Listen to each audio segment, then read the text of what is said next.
Okay, we're coming up on a place here, and I'm going to tell you a little story about this place.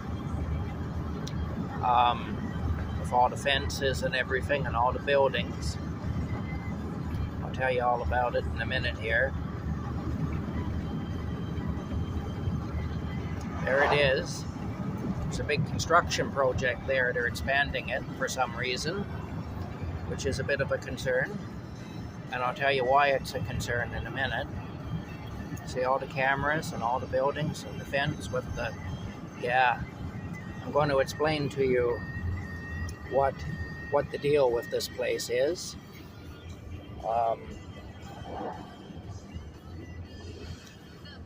The deal with this place is it is a government complex. It's an RCMP complex. And,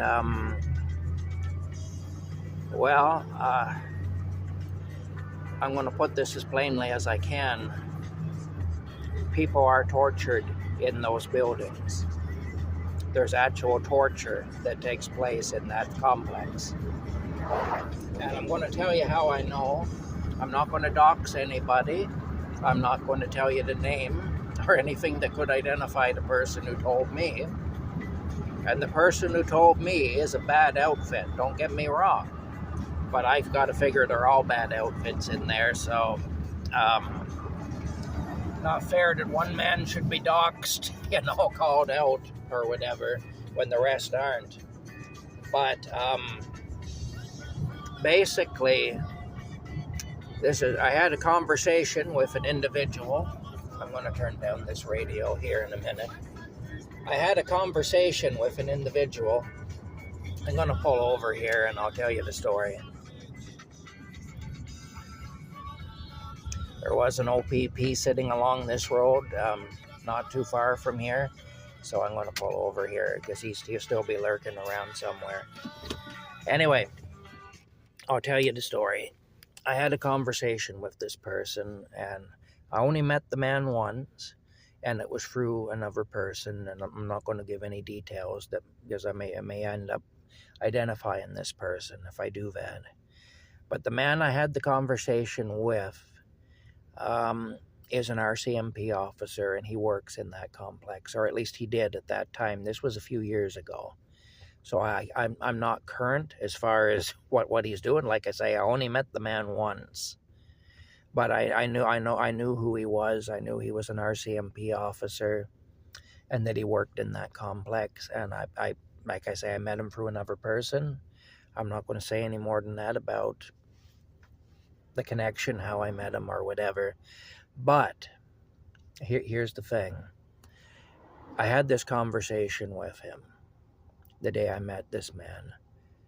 And basically what he said to me is that I'm going to repeat it, but I'm not going to say all the words that he said.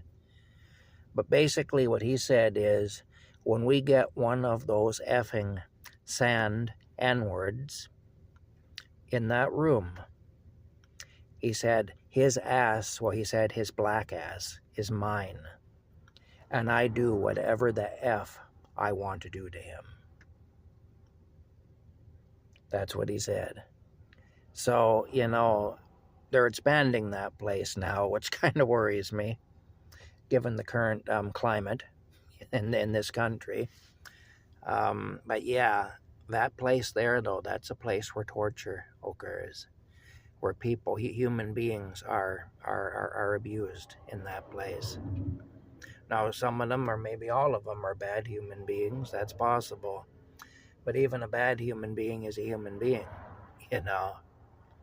And justice should not include torture. Those are pretty cows over there. I like to see them.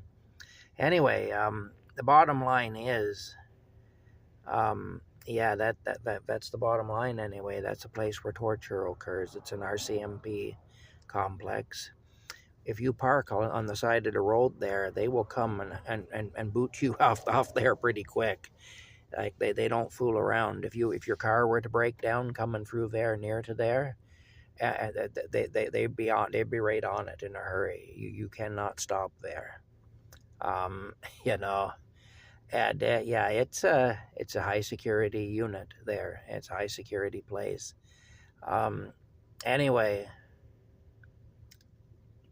yeah, see, people wonder why I don't respect the police and why I say that Canada isn't a free country. You really can't know these things. You can't know the things I know. And if you have any integrity, you can't know the things that I know and then parrot the idea of it Canada's a free country. It really isn't. And I mean, if they could put the sand N words in there and do whatever to them, then they could put any one of us in there and do whatever to us too. So don't be fooled. Nobody is safe. If those sorts of things can happen to anyone, then they can happen to everyone. That's the bottom line, and it's a disturbing thing anyway. I'm not going to say any more about it. I'm not going to, like I say, I've said more than I should already. But it's just, I think that it's important that it be out there. Places like that do exist. Bad things happen in places like that. And it's disturbing. That's all. It's a disturbing thing. But we are living in a fallen world, so we have to expect disturbing things to happen. In the meantime, I'm just looking at the cows here, and I'm grateful to see them. It's a beautiful day. I'm going to continue on my way back to Camp Crazy. Going to hang out there for a little while. Then I got to go into Perth and have this truck looked at. All right. Hopefully next time I come up here, this truck will be running better. Bye for now.